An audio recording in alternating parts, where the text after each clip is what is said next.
Hello बच्चों, आप सभी का स्वागत है अपने एनएस कोचिंग सेंटर चैनल में। और आज हम करेंगे नया अध्याय प्रारंभ, जिसका नाम है राजा, किसान और नगर। बेटा, इस अध्याय में वो सभी प्रश्न डाले गए हैं जो कभी ना कभी पहले एग्जाम में आ चुके हैं। सारे के सारे क्वेश्चन पीवाईक्यू पेपर से उठाए हुए हैं। चलिए बेटा, कक्षा को करते हैं प्रारंभ बिना किसी देरी के। आपके पेपर की तैयारी अब हमारी जिम्मेदारी। राजा, किसान और नगर। अभिलेख किसे कहते हैं? अभिलेख पत्थर या धातु या मिट्टी के बर्तन जैसी कठोर सतह पर खुदे लेख को क्या कहते हैं बेटा? अभिलेख कहती है। बेटा, किसी भी पत्थर या किसी भी धातु के ऊपर उकेरे गए शब्दों को क्या कहते हैं बेटा? अभिलेख कहते हैं। क्या कहते हैं बेटा? अभिलेख कहते हैं।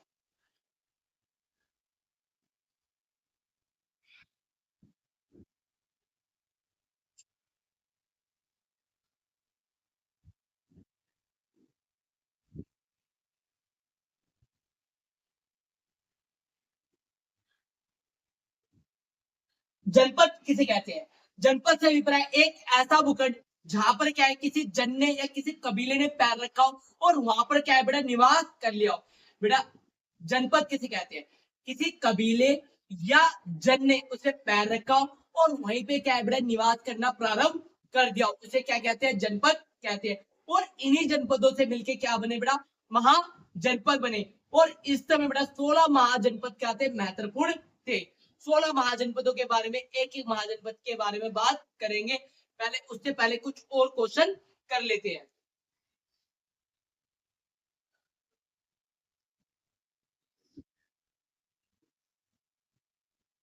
जेम्स प्रिंसेप कौन थे और उन्होंने कौन सी दो प्राचीन लिपियों को पढ़ने में सफलता प्राप्त की थी?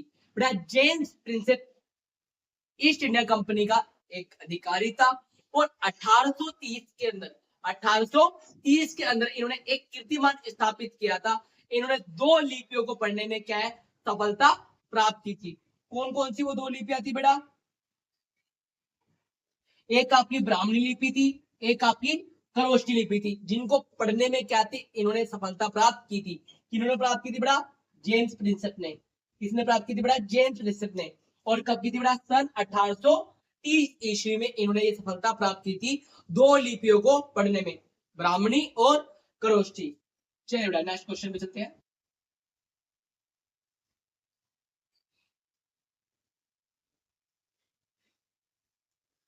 आहत सिक्के पर विस्तार पूर्वक बताओ। बेटा, आहत सिक्के किसे कहते हैं? बेटा, सिक्कों को क्या है बेटा, किसी धातु को आहत करके उसके ऊपर कोई आकृति छाप दी जाती थी, उभार ला दिया जाता था, जिससे पता चल जाए किस साम्राज्य के सिक्के हैं। उसे क्या कहा जाता था बेटा? आहत सिक्के कहा जाता था। क्या कहा जाता? आहत सिक्के कहा जाता था। जो बेटा आहत सिक्कों की बनावट थी वो कैसे थे बेटा? ये चांदी और तांबे के से भी बनाए जाते थे। जो बेटा आहत सिक्के थे वो बेटा किससे बनाए जाते थे? चांदी और तांबे से भी बनाए जाते थे। ठीक है बेटा। इन सिक्कों पर प्रतीकों को आहत करके बनाया जाता था। सिक्कों के प्रचलन से व्यापार के लिए विनिमय सरल हो गया। बेटा, मुद्रा का आगमन होगा तो बेटा वस्तु विनिमय प्रणाली का क्या होगा? बाय बाय होगा। कि बेटा वस्तु विनिमय प्रणाली में काफी दोष होता है और मुद्रा से क्या है बेटा, चीजें आसान हो जाती है। बेटा, अगर हार किसे कहते हैं? बेटा, अगर हार किसे कहते हैं? बेटा, ब्राह्मणों को दी गई भूमि, जो बेटा भूमि ब्राह्मण को दान में दी जाती, उस भूमि को क्या कहा जाता है बेटा? अगरहार कहा जाता। क्या बेटा अगरहार भूमि पर राजा कर वसूल करते थे? जी नहीं। जो भूमि ब्राह्मणों को दान में दी जाती थी उनसे कर वसूल नहीं करते। और पहली बात तो बेटा ब्राह्मण कर मुक्त थे, उनसे कर किसी प्रकार का लिया नहीं जाता, अपितु उनको कर लेने का अधिकार प्राप्त था। ठीक है बेटा, आई होप आपको समझ में आ गया। अगर हार क्या है बेटा? एक ऐसा भूमि का भूखंड जो ब्राह्मणों को दान में दिया गया हो। चलो बेटा, नेक्स्ट क्वेश्चन में चलते हैं।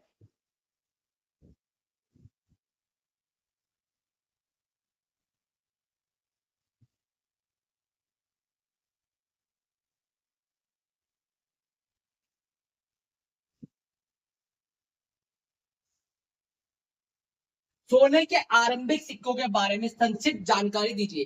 बेटा जो सोने के सिक्के थे वो सर्वप्रथम किसने चलाए थे? बेटा सोने के सिक्के सर्वप्रथम चलाने वाले कुषाण शासक थे। कौन थे बेटा?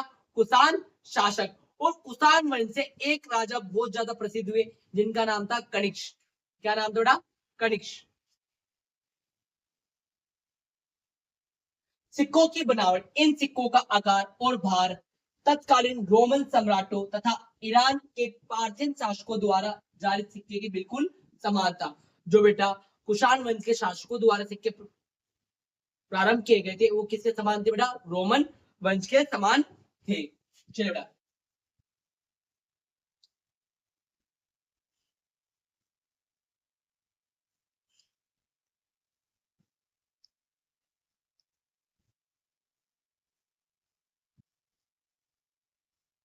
मौर्य साम्राज्य की जानकारी के स्रोत बताओ। बेटा मौर्य साम्राज्य, बेटा मौर्य साम्राज्य की स्थापना 321 ईसा पूर्व में हुई थी। बेटा मगध का सबसे शक्तिशाली साम्राज्य स्थापित करने में किसने महत्वपूर्ण भूमिका निभाई थी? चाणक्य ने। किसने भूमिका निभाई थी बेटा? चाणक्य ने।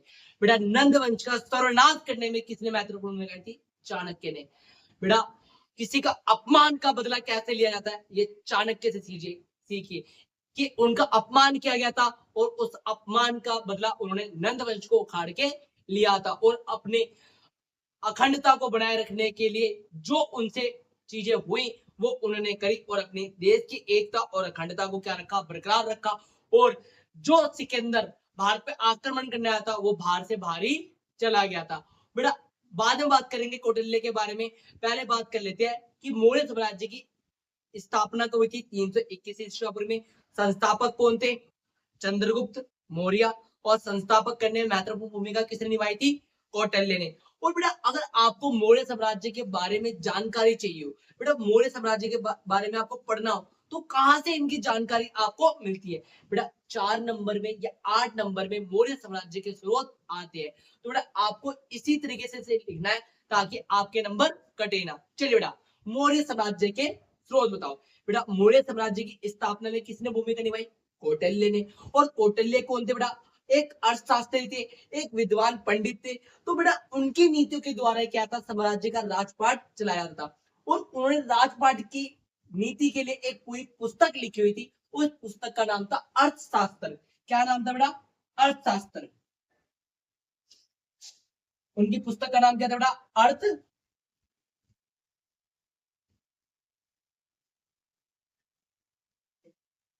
शास्त्र। कौटिल्य की अर्थशास्त्र। इसीलिए बेटा उनकी पुस्तक से भी क्या है? काफी ज्ञान मिलता है। वो बेटा एक व्यक्ति और था चंद्रगुप्त मौर्य के दरबार में जिनका नाम था मैगस्थनीज। क्या नाम था बेटा? मैगस्थनीज। बेटा मैगस्थनीज यूनान का एक राजदूत था जो मौर्य साम्राज्य में चंद्रगुप्त मौर्य के दरबार में क्या था बेटा? राजदूत के रूप में कार्यभार कर रहा था। तो बेटा उसने जो भी प्रशासन देखा, जो भी उसने प्रशासन देखा उसने एक पुस्तक के अंदर लिख लिया और उसने उस पुस्तक का नाम रखा इंडिका। और हमने उसे क्या कहा? मैगस्थनीज की इंडिका। क्योंकि बेटा इंडिका जो पुस्तक थी वो किसके द्वारा लिखी गई थी? मैगस्थनीज के द्वारा। किसके द्वारा लिखी गई थी? मैगस्थनीज के द्वारा। उसकी पुस्तक का नाम क्या था? इंडिका। इसीलिए उसे क्या कहा गया? मैगस्थनीज की इंडिका। और इस पुस्तक के अंदर हमारे को मौर्य साम्राज्य की काफी जानकारी प्राप्त होती है। ठीक है बेटा।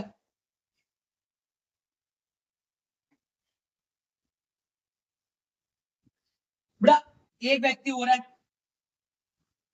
विशाख दत्त।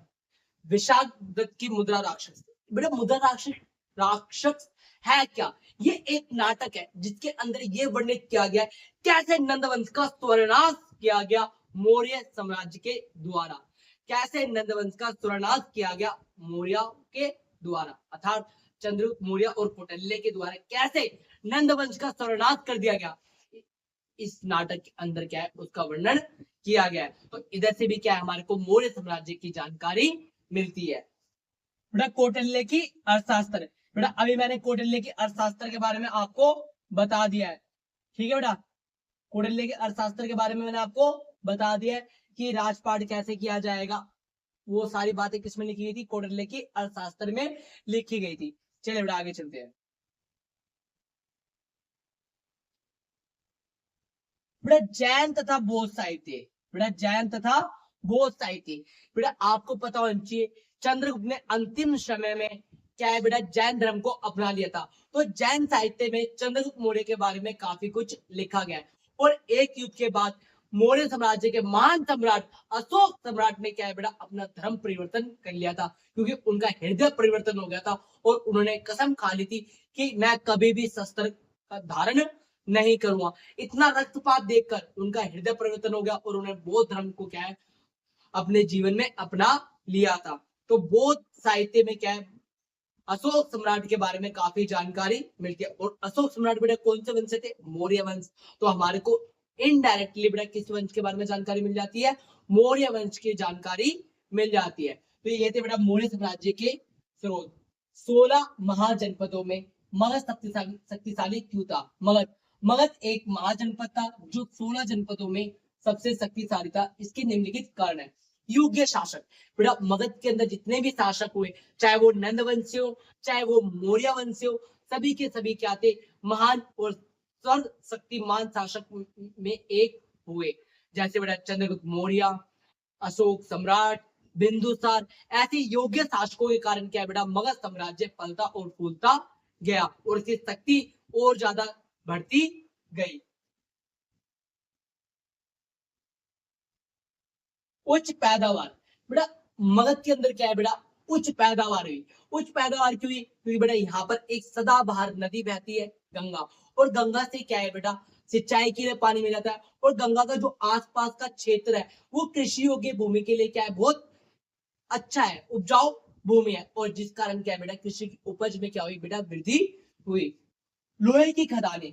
बेटा झारखंड और बिहार का जो आसपास का इलाका है यहाँ पर क्या थी बेटा बहुत सारी लोहे की खदानें प्राप्त हुई। और इस लोहे की खदानों से लोहा निकाल के क्या है उधर के सैनिकों ने अपने हथियार और अपने सेना युद्ध में जाते थे, जब सैन्य अभ्यास में जाते थे, रणभूमि में जाते थे, तो लोहे के हथियारों का उपयोग करते थे। और जिससे शत्रु क्या था बेटा भयभीत हो जाता था, क्योंकि उनके पास इतने सक्षम हथियार नहीं हुआ करते और जिस कारण बेटा मगध के शासक आसानी से जीत जाते। और जंगली हाथी। जो बेटा मगध के अंदर जंगली हाथी की प्रचुरता थी, बहुत ज्यादा हाथी पाए जाते थे।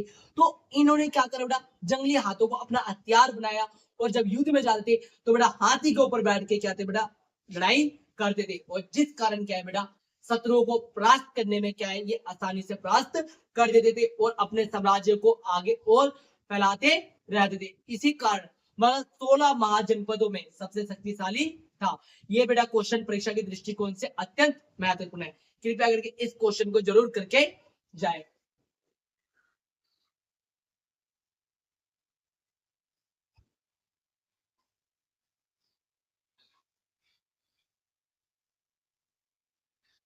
मैगस्निच के विवरणों के अनुसार साम्राज्य की सैनिक संचालन की क्या विशेषता थी?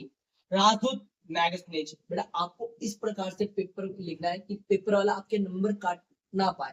आपको नंबर देता चला है, हेडिंग देके पॉइंट देके बस चेक करके आपको नंबर दे के जाए। आप उसका काम आसान कर दो, वो आपको आसानी से नंबर देगा। राजदूत मैगथनीज। मैगथनीज यूनान का एक राजदूत था जो चंद्रगुप्त मौर्य के दरबार में नियुक्त था। इसने एक पुस्तक की रचना की थी। आपसे भी होता बेटा उसने कौन सी पुस्तक की रचना की थी? सभी कमेंट में बताएं। ठीक है बेटा, सभी बच्चे कमेंट करके जाएंगे कि उसकी कौन सी पुस्तक थी। बेटा कौन सी पुस्तक थी बेटा? मैगथनीज की इंडिका, जिसने बेटा सैनिक संचालन के लिए क्या है बेटा 6 उप समितियों का उल्लेख किया था। कितनी उप समितियों का उल्लेख किया था बेटा? 6 उप समितियों का उल्लेख किया था सैनिक गतिविधियों से संबंधित। चलिए बेटा एक एक समिति के बारे में बात करते हैं। बेटा प्रथम उप समिति। बेटा प्रथम उप समिति का काम नौसेना का संचालन करना। बेटा प्रथम उप समिति का काम क्या था बेटा? नौसेना का संचालन करना। बेटा नौसेना क्या बेटा नौ सेना होगी? नहीं बेटा, नौसेना का मतलब जो पानी के अंदर होती है, नेवी होती है, उसे क्या कहते हैं? नौसेना कहते हैं। तो बेटा प्रथम उप समिति में कौन आती थी बेटा? नौसेना आती थी। ठीक है बेटा। और द्वितीय उप समिति,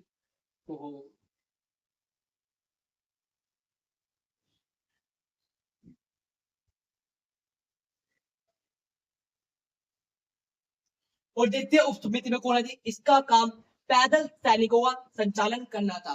जो बेटा पैदल सैनिक है उनका संचालन करना कौन सी समिति का काम था? दूसरी उप समिति।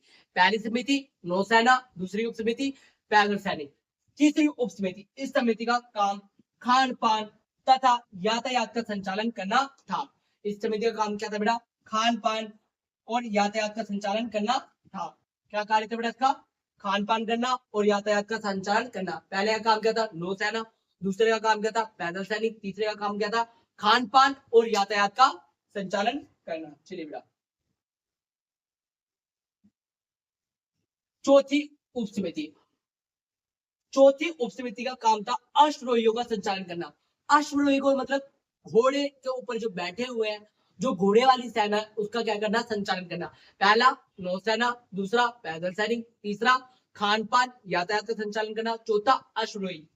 और पांचवी जो उप समिति थी उसका काम क्या था? रथ रोहियों, जो रथ है उसकी देखभाल करना और उसका संचालन करना। और जो छठी उप समिति थी इसको मगध की रीढ़ की हड्डी यानी हाथियों का संचालन करना था। बेटा छठी उप समिति कौन सी थी हमारी? मगध की रीढ़ की हड्डी। आपको बताया मगध को शक्तिशाली बनाने में किसका महत्वपूर्ण योगदान था? हाथियों का, जंगली हाथियों का, इसलिए बेटा इसे मगध की रीढ़ की हड्डी भी कहा जाता था। ठीक है बेटा, ये थी बेटा मैगस्टिच की उप समिति। पहले के अंदर नौसेना, दूसरे के अंदर पैदल सैनिक, तीसरे के अंदर खान पान, चौथे के अंदर अश्वरोही, पांचवे के अंदर रथरोही और छठे के अंदर बताओ बेटा हाथी। छठी शताब्दी ईसी पूर्व को इतिहास का सबसे परिवर्तन काल क्यों माना जाता है?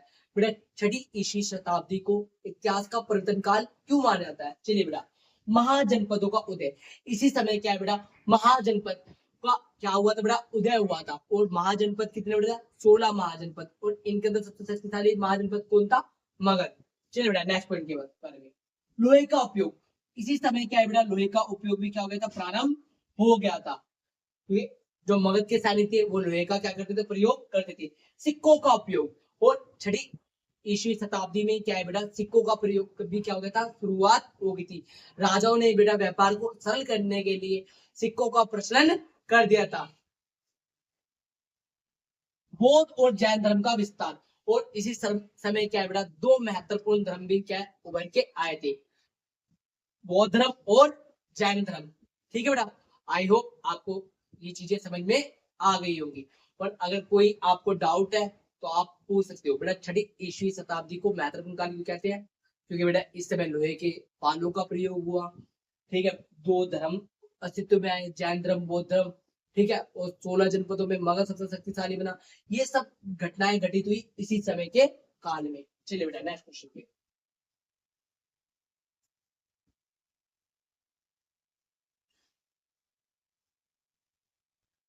प्रभावती गुप्त कौन थी? उसके संबंध में सबसे बिरला उदाहरण बताइए। बेटा अत्यंत महत्वपूर्ण है बेटा, प्रभावती गुप्त कौन थी? बेटा इन्होंने ऐसा क्या किया कि इतिहास में इनका नाम आ गया? बेटा दान देना पुरुषों का कार्य था।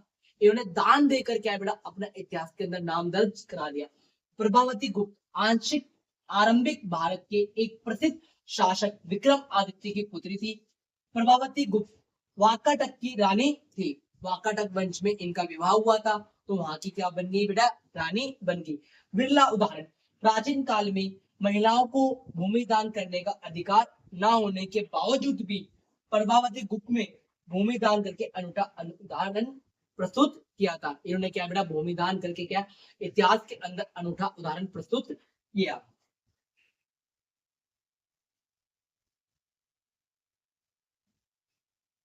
बेटा सुदर्शन झील, बेटा सुदर्शन झील की मरम्मत किसके द्वारा करवाई गई थी? चलिए बेटा बात करते हैं सुदर्शन झील की मरम्मत किसने की थी। बेटा सुदर्शन झील एक महत्वपूर्ण झील है। ठीक है बेटा, और इसकी मरम्मत शक शासक रुद्र दमन के द्वारा करवाई गई थी। किसके द्वारा करवाई गई थी बेटा? शक शासक रुद्र दमन के द्वारा। प्रयाग प्रसिद्धि, जो बेटा प्रयाग प्रसिद्धि है वो किसके द्वारा लिखी गई थी और किसके लिखी गई थी बेटा? जो प्रयाग प्रसिद्धि किससे संबंध में लिखी गई, वह इसने किसने लिखा था? प्रयाग प्रसिद्धि समुद्र गुप्त के संबंध में लिखी गई थी। और इसको बेटा किसने लिखा था?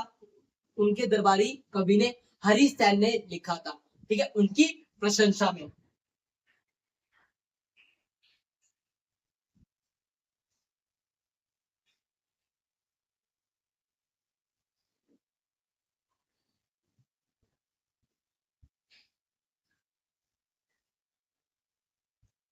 अशोक के धर्म के सिद्धांत बताओ। बेटा अशोक ने जब बौद्ध धर्म को अपनाया, बौद्ध धर्म के बाद क्या अपनी प्रजा के लिए क्या है कुछ अच्छी अच्छी बातों का विस्तार किया अभिलेखों के माध्यम से। उनमें से अशोक के धर्म थे, जो कौन कौन सी अच्छी बातें थी जो उन्होंने लिखी थी।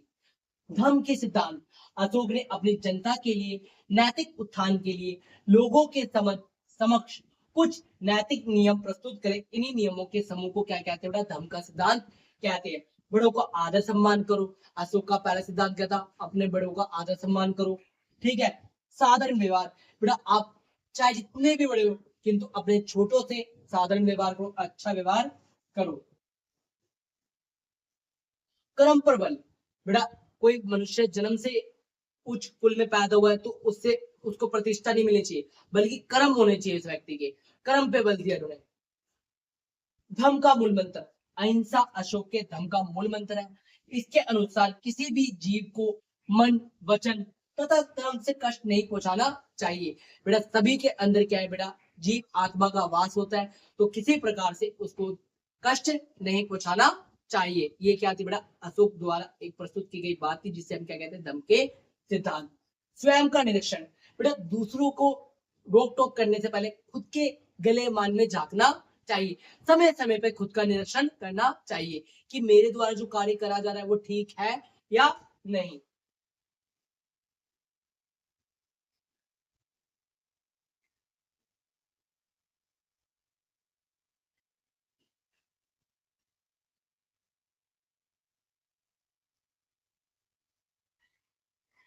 कलिंग युद्ध के क्या क्या परिणाम थे बेटा, कलिंग युद्ध, आज वर्तमान में किसे कलिंग कहा जाता है बेटा, आज वर्तमान में उड़ीसा जो राज्य है उसको पहले क्या कहा जाता था, कलिंग कहा जाता था। कलिंग युद्ध के क्या परिणाम थे, अशोक का हृदय परिवर्तन, अशोक का हृदय परिवर्तन। कलिंग युद्ध सम्राट अशोक व उड़ीसा के शासकों के बीच हुआ, जिसमें अशोक विजय हुए, परंतु इस युद्ध में लाखों की संख्या में लोग मारे गए। चारों तरफ खून व लोगों को रोता देख अशोक को आहत हुआ, जिससे उनका हृदय परिवर्तन हो गया। मैंने बेटा चैप्टर प्रारंभ से पहले बताया था कि कलियुग के बाद क्या उनका हृदय परिवर्तन हो गया था, इतना रक्तपात देखकर। मानवता पर बल, इसके बाद क्या बेटा, उन्होंने मानवता पर बल दिया। बेटा युद्ध और साम्राज्य विस्तार की नीति का त्याग करके उन्होंने मानव के हृदय पर विजय पाने का संकल्प धारण किया। अस्त्र शस्त्रों का त्याग, उन्होंने क्या बेटा, अस्त्र और शस्त्रों का क्या कर दिया, त्याग कर दिया। धर्म परिवर्तन, और अशोक ने अपना धर्म क्या कर लिया, परिवर्तन कर लिया। ठीक है बेटा, कौन से धर्म को अपनाया, बौद्ध धर्म को। ये थे बेटा कलिंग युद्ध के परिणाम। बेटा परीक्षा के दृष्टिकोण से अत्यंत महत्वपूर्ण है, इस प्रश्न को अवश्य करके जाए।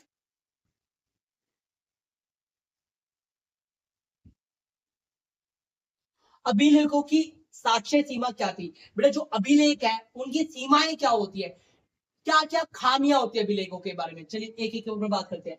हल्के ढंग से उत्कीर्ण अक्षर, बेटा कुछ अभिलेख हल्के ढंग से लिखे गए हैं, जिसको पढ़ने में क्या है, सफलता प्राप्त नहीं हो पाती। इसीलिए बेटा अभिलेखों द्वारा हर सूचना सिर्फ एक अनुमान, कभी कभी कुछ वर्ड समझ में नहीं आते तो हम उसका अनुमान लगा लेते हैं, तो बेटा वो कभी कभी क्या है, ठीक नहीं होते। तो मैंने अभिलेख की पहली सीमा क्या है, कुछ अक्षर हल्के ढंग के हैं, कुछ अभिलेखों के अक्षर लुप्त हो गए हैं। अब बेटा कुछ अक्षर क्या है बेटा, बीच में क्या है, लुप्त हो गया, जैसे बेटा ऐसे लिखा, अब बेटा देखो बीच में क्या हो गया, गायब हो गया। तो वैसे ही क्या है बेटा, कुछ अक्षर क्या हो गए, बीच में लुप्त हो गए। वास्तविक अर्थ समझने में कठिनाई, बेटा जो भाषा का प्रयोग किया गया है अभिलेख के अंदर, जो भाषा का प्रयोग किया गया है, जो अक्षर की बनावट है, उसको पढ़ने में उसका अर्थ निकालना क्या है बेटा, आसान नहीं है। और जिस कारण क्या है बेटा, ये अभिलेख की एक सीमा है। अभिलेखों में दैनिक जीवन के कार्य लिखे हुए नहीं होते बेटा, अभिलेखों के अंदर क्या है, कुछ बड़ी घटना घटित हुई हो तभी राजाओं ने क्या है बेटा, अभिलेख लिखाए थे।